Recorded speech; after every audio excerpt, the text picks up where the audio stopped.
give a warm welcome to Arkansas's own Governor Mike Huckabee. Thank you. Thank you very much. I was so very honored to be asked to address one of this week's themes, We Can Do Better. And then I was backstage and I heard some folks say that after hearing me speak, the delegates are going to say, we sure can do better than Huckabee. And that's when they will unanimously nominate Mitt Romney to be the next president of the United States of America. I want to say that Tampa has been a wonderful and hospitable city, and I'm grateful for all that they've done for us. But the only hitch in an otherwise perfect week was the awful noise coming from the hotel room next door to mine. Turns out it was just Debbie Wasserman Schultz practicing her speech for the Democratic National Convention in Charlotte next week. Bless her heart. 4 years ago, Mitt Romney and I were opponents. We still are, but we're not opposing each other. No, we are mutual opponents of the miserably failed experiments that have put this country in a downward spiral.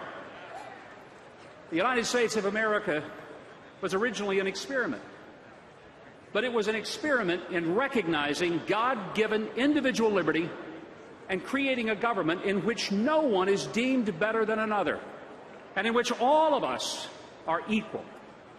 Not equal in abilities, but equal in intrinsic worth and value. It is the essence, not just of who we are, but what we are. Now, let me just say to those who question how once rivals can be now united, it's quite simple. We have Barack Obama to thank.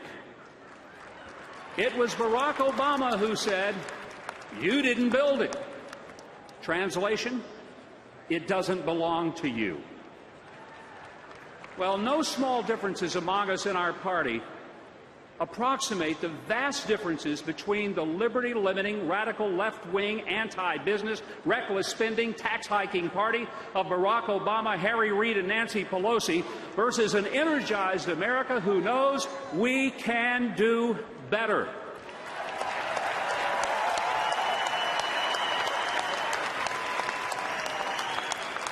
For 4 years, we've given a chance to a man with very limited experience in governing, no experience in business whatsoever, and since taking office, mostly interested in campaigning, blaming, and aiming excuses at his predecessor, the Republicans, and people in business, or as Republicans like to call them, employers. We've stagnated into an economy that has taken all that hope right down the slope and has left millions without jobs, forced out of their homes by foreclosure, herded into dependency upon a government that promises us candy but gives us cavities. Barack Obama seems intent on enrolling more people on food stamps. Mitt Romney's focus is going to be on generating more jobs that will make food stamps unnecessary for them. We know full well we can do better. Mitt Romney turned around companies that were on the skids. He turned around a scandal-ridden Olympics that was deep in the red into a high point of profit and patriotic pride. And he turned around a very liberal state when he erased a deficit and replaced it with a surplus. Do you remember when Barack Obama said that if he couldn't turn things around in 3 years, it'd be a one-term proposition? Well, it's been almost 4 years. I say let's make him a proposition he can't refuse. Let's vote him out.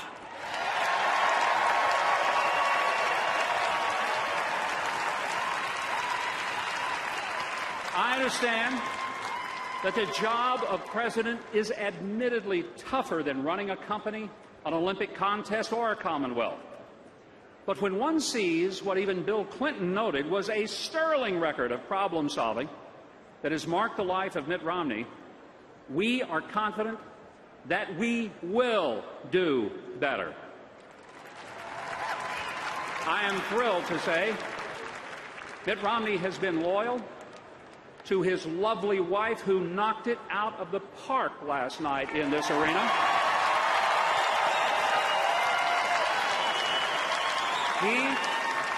He's been loyal to his sons, to his country, to his employees, and to his church. Well, I'm sure now that the press is going to tell you he isn't perfect. But my friends, for the past 4 years, we've tried the one that the press thought was perfect, and that hasn't worked out all that well for us. That's why tonight I tell you, we can do better. Our founding fathers left taxation and tyranny, seeking religious liberty and a society of meritocracy rather than aristocracy. What they created was a bold experiment in government, believing that God gave us unalienable rights, and that the role of government is simply to make sure that those rights are protected. So fearful were they that the government would grow beyond their intention, that even after crafting our magnificent Constitution, they said, we can do even better. They added amendments. We call them the Bill of Rights. Those Bill of Rights limit what the government can do, and they guarantee what we, the people, have the unimpeded right to do, whether to speak, assemble, worship, pray, publish, or even refuse intrusions into our homes. Many of those founders died to pass on that heritage. They had lived under the boot of big government, and what they said was, we can do better. As a kid growing up in a household, my dad never finished high school. I grew up in a family in which no male upstream from me had ever finished high school, much less gone to college. But I was taught that even though there was nothing I could do about what was behind me, I could change everything about what was in front of me. My working poor parents told me that I could do better. They taught me I was as good as anybody else. And it never occurred to them to tell me that I could just rest comfortably and wait for good old Uncle Sugar to feed me, lead me, and then bleed me. They told me to get off my backside, work hard, take risk, and treat people honestly and honorably. And look at me today. I've become, as the press like to label me, a failed candidate. Oh, it's true, I have fallen from the high perch of politics, and now I wallow in the mud of the media. But I still know that as a country, we can do better. And with Mitt Romney and Paul Ryan, we will do better.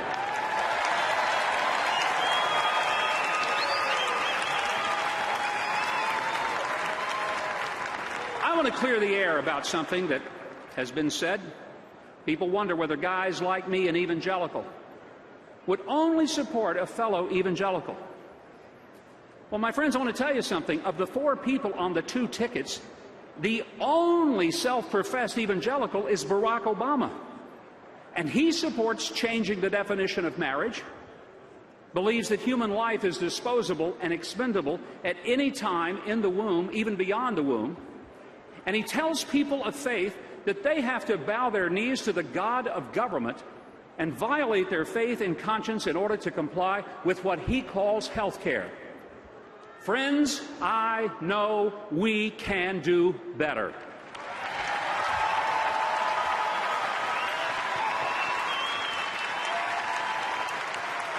Let me say it as clearly as possible that the attack on my Catholic brothers and sisters is an attack on me. The Democrats have brought back that old dance, the limbo. to see how low they can go in attempting to limit our ability to practice our faith. But this isn't a battle about contraceptives and Catholics, but about conscience and the Creator. Let me say to you tonight, I care far less as to where Mitt Romney takes his family to church than I do about where he takes this country.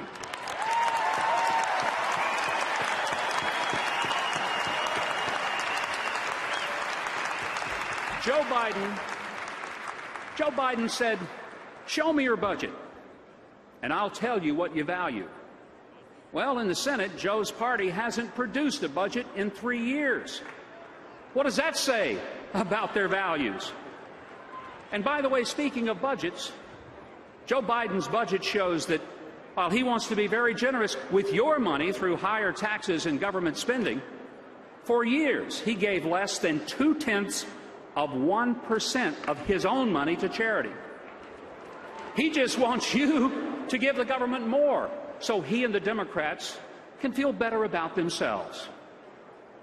Mitt Romney has given over 16% of his income to church and charity. And my friend, I feel a lot better about having a president who will give generously of his own money instead of mine or yours.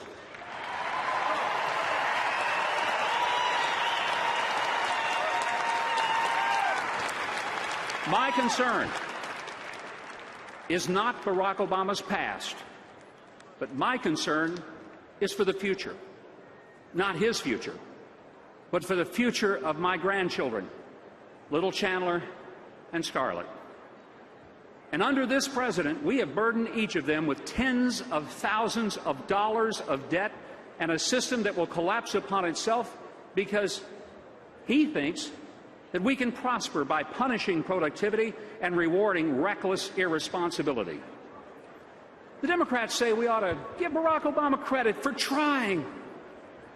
Folks, that sounds like the nonsense of giving every kid a trophy for showing up. Let's be clear. We're talking about leading the country, not playing on a third-grade soccer team.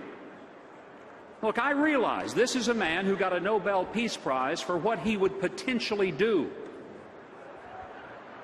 But in the real world, you get the prize for producing something, not just promising something.